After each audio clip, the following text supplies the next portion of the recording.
عليكم ورحمة الله وبركاته.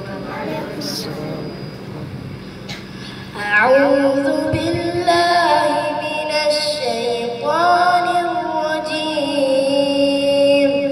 بسم الله الرحمن الرحيم. والطور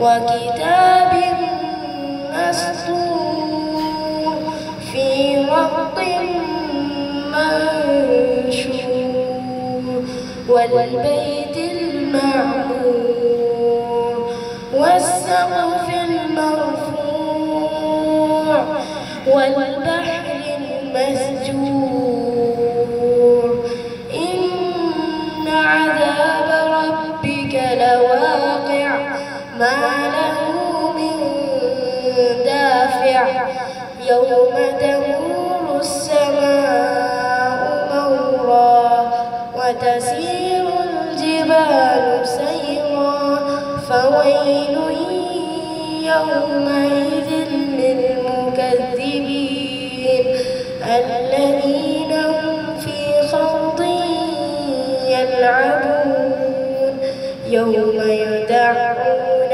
إلى نار جهنم دعا هذه التي كنتم بها تكذبون. صدق الله.